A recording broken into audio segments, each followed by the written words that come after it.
បាទជំរាបសួរបងប្អូនទាំងអស់គ្នាខាងជប់ខ្ញុំបាទសុខជាណាយូរហើយដែលបានធ្វើវីដេអូនេះសារហើយយើងរពោមួយផងអញ្ចឹងមួយយ៉ាងនេះខាងចេញវីដេអូតាំងពីសង្គ្រាមមកជប់4-5 ខែណាអូខេអញ្ចឹងថ្ងៃនេះខ្ញុំនឹងបង្រៀនតិចនិចថ្មីមួយសម្រាប់បងប្អូនទាំងអស់គ្នាដែលចូលចិត្តប្រើប្រាស់ GPS ណាហើយវីដេអូនេះជាវីដេអូមួយដែលមានប្រយោជន៍សម្រាប់បងប្អូនទាំងអស់គ្នា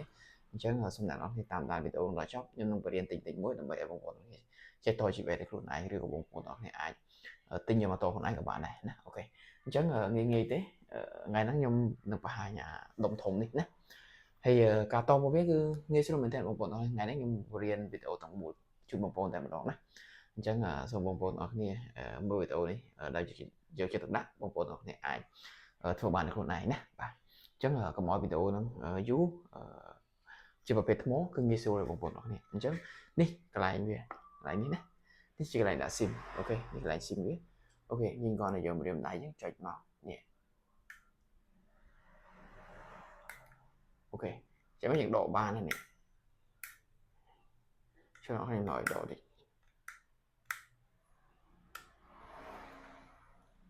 អូចាំចេញ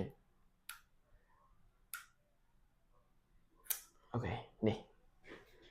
អញ្ចឹងអ្នកទាំងអស់គ្នាសូមចូលប្រឡោះនេះណាបាទអញ្ចឹងយើងមើលកលៈរបស់វាគឺអាក្បាល SIM នេះ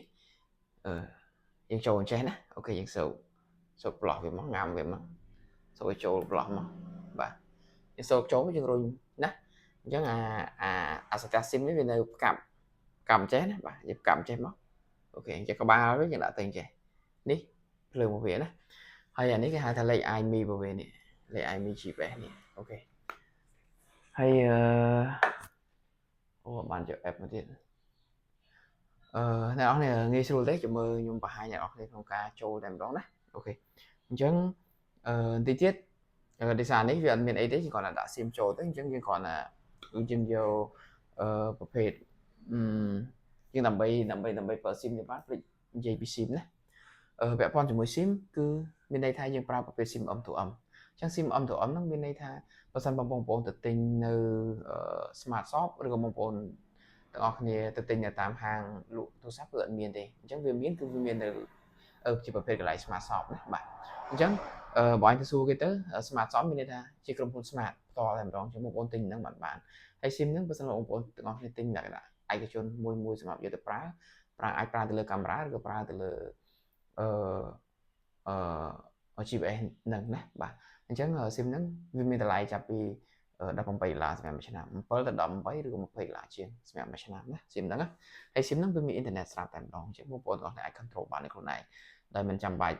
ព្រោះបច្ចុប្បន្ននេះគេរឹតបន្តឹងខ្លាំងដែរពាក់ព័ន្ធនឹងការប្រើប្រាស់ SIM អញ្ចឹងមនុស្សម្នាក់ប្រើបានតែ5 SIM ទេ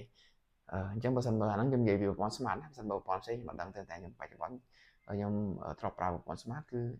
ក្នុងមនុស្សម្នាក់ទិញបានតែ5 SIM ទេបើសិនបើបងគាត់ទិញលើសពី5 SIM មានន័យថាគាត់ត្រូវតែមានបានអាជីវកម្មបានខាង Smart គេចុះបញ្ជីលក់ឲ្យបានណាអូខេអញ្ចឹងបងប្អូនអាចទិញយុទ្ធផលទៅបានអញ្ចឹងនៅពេលដែលបងប្អូនទាំងអស់គ្នាចូលណាអូខេអញ្ចឹងយើងដាក់ចូលនៅក្នុងហ្នឹងមកចាំតិចអស់នេះដាក់បើយើងរុញមានងាំវារុញផ្លុកវារុញផ្លាច់អញ្ចឹងយើងបិទស្ទះវាវិញមកហើយកន្លែងនេះជាកន្លែងបេតុងបិទបើករបស់វានេះតែនេះអញ្ចឹងឧទាហរណ៍ថាខ្ញុំចុចបិទឃើញទេយើងចុចបើកមកវិញឃើញទេហើយកន្លែងនេះកន្លែងបញ្ចូលថ្មវាងាំបញ្ចូលថ្មឆ្លាសាដោយសារខ្ញុំអត់បានដាក់វិញមកឆ្លាសាសិនក្នុងនេះអត់មានឆ្លាសាទេឆ្លាសាវាឆ្លាសាសេរីអាប់ដេតចុងក្រោយអញ្ចឹងប្រភេទគេហៅថាជាប្រភេទ Type C អញ្ចឹងវាស្រួលទេបងប្អូនទាំងអស់នេះអាចថាមានទូរស័ព្ទប្រភេទ Oppo អីដាក់ទៅចូលប្រើបានណាបាទហើយការភ្ជាប់របស់វាប្រើគឺយើងមាន app របស់វាចាំតិចអ្នកនរគ្នាខ្ញុំនឹងឲ្យតំបានយកពីកូនមកមិញអូខេអ្នកនរគ្នាខ្ញុំនឹងបង្ហាញ app អ្នកនរគ្នាដើម្បីអ្នកនរគ្នា download យកមកប្រើនេះ app វានេះយើងវាយពាក្យថា GPS speedometer នេះអត់មើលឃើញច្បាស់ហើយមើលមើលឃើញមិនចេះនេះណាហើយចាំខ្ញុំដាក់នៅក្នុងវីដេអូហ្នឹងឲ្យអ្នកនរគ្នាដាក់អក្សរឲ្យអ្នកនរគ្នាស្រួលអ្នកនរគ្នារកណាបាទស្រួលរក app ហ្នឹងអញ្ចឹង ពេលខ្លះបងប្អូនអស់គ្នាទិញបើសិនបងប្អូនអស់គ្នាទិញ GPA ខុសវាអាចពាក់ព័ន្ធជាមួយគេហៅថាGPA ខ្លះវាអត់មានគេហៅថាជាប្រភេទ protocol ហ្នឹងមានន័យថាវាដូចអូតូអញ្ចឹងនៅពេលដែលយើងយកមកដាក់ SIM ចូលទៅវាដើរអូតូតែម្ដងណាប៉ុន្តែផលវិបាកចំណុចមួយផលវិបាកនៅពេលដែលបងប្អូនទាំងអស់គ្នាទិញយកទៅប្រើប្រាស់ពេលខ្លះនៅពេលដែលបងប្អូនទាំងគ្នាអាចកំងខ្លួនឯងបានពីចិត្តមកគឺគេអត់បាន add user នឹងឲ្យទេអ្វីដែលជាវិបាកគឺតង់ចំណុចហ្នឹងអញ្ចឹងនៅពេលដែលគេអត់ add user ឲ្យបងប្អូនទាំងគ្នាដាក់ទៅប្រើនៅលើ app អត់កើតទេណាព្រោះហ្នឹងនៅពេលដែលយើងទិញមកយើងត្រូវចេះ add ចូលនៅក្នុង user សិនបានយើងដំណើរការបានណាចឹងបើសិនបងប្អូនទិញជាមួយគេបងប្អូនសួរចំណុចហ្នឹងទៅឲ្យគេ add មកបងប្អូនអាចផ្សាយយកម៉ូតូខ្លួនឯងមកណាហើយបើសិនបើ SIM ជាប្រភេទ protocol បងប្អូនដាក់ទៅដើរតែម្ដងអត់ចាំបាច់ប្រើកូដទេតែបើសិនបើក្នុងករណីវាអត់ដែរយើងត្រូវប្រើកូដគេមានកូដគេមួយដើម្បី SIM ជាមួយ SIM ហ្នឹងដើម្បីឲ្យវាដើរដំណើរការណាអូខេអញ្ចឹងលក្ខខណ្ឌក្នុងការ SIM តិចទៀតខ្ញុំនឹងដាក់នៅក្នុងវីដេអូដូចគ្នាណាដើម្បីបងប្អូនទាំងគ្នាមើលអូខេតិចទៀតខ្ញុំជួបគ្នាអរគុណច្រើនអូខេទាំងអស់គ្នាដើម្បីឲ្យទាំងអស់គ្នាចេះប្រើក្នុងការចូលទៅលើ app នេះ app វានេះដើម្បីមើលទៅលើនេះអញ្ចឹងបងប្អូនទាំងគ្នាគ្រាន់តែចូលទៅ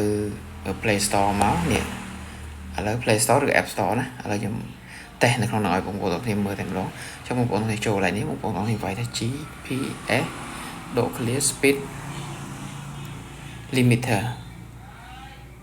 នេះនេះ GPS Speed Limiter download ណាតែសារខ្ញុំបាន download រួចហើយអញ្ចឹងខ្ញុំមាននៅក្នុង app តែម្ដងនេះ app របស់ខ្ញុំនេះនេះអូខេអានេះGPS ដែលខ្ញុំឲ្យបងប្អូនគ្នាតេស្តមិញណាGPS នេះខ្ញុំបង្ហាញនៅក្នុងវីដេអូមិញឲ្យអ្នកនរគ្នាមើលលើពីថ្មវានៅតែ 50% ឯងដោយសារខ្ញុំដាក់នៅក្នុងឡានខ្ញុំមិនសមមិញហ្នឹងទៅមើលខ្ញុំទៅតែតេស្តម្សិលមិញទេនេះអូខេឥឡូវយើងចូលទៅក្នុង SIM តែម្ដងនេះ SIM នៅក្នុង GPS ឥឡូវខ្ញុំចូលទៅមើលព័ត៌មាន SIM ឲ្យអ្នកនរគ្នាមើលយើងចូលកន្លែងព័ត៌មានឧបករណ៍មកយើងមើលកន្លែងព័ត៌មានឧបករណ៍នេះលេខ SIM វានេះ096ខ្សែលេខ SIM នេះណាអាហ្នឹងពាក់ព័ន្ធជាមួយកន្លែងហ្នឹងប្រហែលជាខ្ញុំបិទដែរខ្ញុំដាក់ blur ណាដោយសារឥឡូវគេចាប់ Facebook YouTube អូខេឥឡូវខ្ញុំចូលទៅរបៀបភ្ជាប់វិញរបៀបភ្ជាប់យើងចូលកន្លែង message នេះមកយើងរ៉ាយ message នេះ SIM មិញណាអ្នកនរនេះ SIM មិញនេះ096 64 31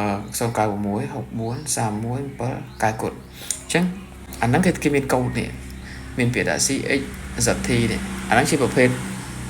GPS មួយដែលគេនាំចូលមកគេមានកូដគេអញ្ចឹងដើម្បីឲ្យយើងស៊ីនណាអញ្ចឹងស្រួលទេអ្នកនរនេះអញ្ចឹងដំបូងឡើយអ្នកនរនេះចូលទៅ write message នេះកន្លែង message ណាអូខេយើងចូល write message ណាយើងវាយជាធម្មតាទៅពេលដែលយើងផ្ញើរបៀបយើងផ្ញើសារទៅអ្នកណាម្នាក់អញ្ចឹងយើងមិនចូលកន្លែងនេះអញ្ចឹង to នេះគេមកឲ្យដាក់លេខទូរស័ព្ទនេះកន្លែងនេះ to នេះដាក់លេខទូរស័ព្ទឧទាហរណ៍ថាឥឡូវខ្ញុំអត់តេស្តសិនខ្ញុំ copy អានេះហៅមកឲ្យប៉ាអញ្ចឹងចាំខ្ញុំបង្ហាញនៅក្នុងនេះឲ្យអ្នកនរមើលបន្ថែមទៀតអូខេយើងចូលកន្លែងសរសេរហ្នឹងមក to នេះឧទាហរណ៍ថាលេខទូរស័ព្ទប្រមាណឧទាហរណ៍0លេខខ្ញុំចុះ08 7 500 553បន្ទាប់ពីកន្លែងហ្នឹងហើយយើងចុចរួចហើយជុំអូខេយើងចុចកន្លែងហ្នឹងរួចហើយនេះហើយកន្លែងបន្តមកវាឲ្យយើង text កន្លែង text នេះ text នេះយើងផាសកូដហ្នឹងមកនេះអញ្ចឹងយើងចុចបន្តមកនៅពេលយើងផាសកូដហ្នឹងហើយយើងចុចពាក្យ send នេះទៅវានឹង load alert បែបនេះអានេះគាត់ខ្ញុំឧទាហរណ៍នឹងវា alert បែបនេះឥឡូវខ្ញុំមើលឧទាហរណ៍ខ្ញុំ copy កូដហ្នឹងមកហើយសួរហ្នឹងបោះកូដហ្នឹងបានពីណាអាហ្នឹងដោយសារក្រុមហ៊ុនគេហ្នឹងអ្នកដែលនេះហ្នឹងគេផ្ដល់ឲ្យយើងអញ្ចឹងណាអូខេអញ្ចឹងយើង copy កូដហ្នឹងដាក់បែបហ្នឹងមកអញ្ចឹងរងចាំបន្តិចណាបងប្អូនវានឹងឆ្លើយតបបែបនេះមកវិញវាដាក់ថានេះ ID ប៉ុណ្ណេះលេខ IP ប៉ុណ្ណេះថ្មនៅ30ប៉ុណ្ណេះហើយនឹងយើងប្រើប្រព័ន្ធរបស់ smart អញ្ចឹងវាដាក់អាហ្នឹងហើយយើងវាធ្វើនេះឲ្យយើងតបមកយើងត្រូវមានកូដមួយទៀតកូដនេះកូដហ្នឹងគឺយើងបើសិនបើយើងអត់មានកូដហ្នឹងទេគឺយើងចូលក្នុង app អត់បានទេអាហ្នឹងណាយើងចូល app ទៅវាចូលអត់កើតអញ្ចឹងយើងចូលមកកន្លែងនេះមកយើងផាសអាហ្នឹងចូលអូខេផាសមកវានឹងសិតថាអូខេតិចទៀតអ្នកនរគ្នាជាមួយវា load ឲ្យអ្នកនរគ្នាមើល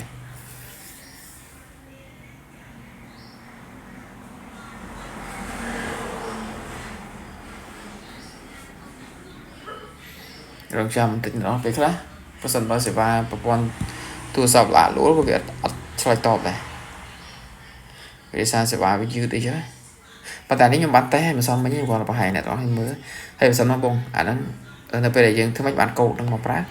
chắc là về để bông bông hình tinh nó bông xạ xù đã lụi hao từ vì chân nó vì ở đây là để về lột tỏ bài bông bông nó hình màu này khế này nó thì chắc là chỉ bé chứ ai cho tờ ba này nè này không ép chứ ai cho ba này nè khế này đó nè chắc là video đi bớt một bộ đó thì ai mình chúng ngọc lại nó ai xả xuống những bạn á ok nhưng nó có hai những đó nên nó không cả to chỉ về xem thì nó cũng chả chụp cái nó không được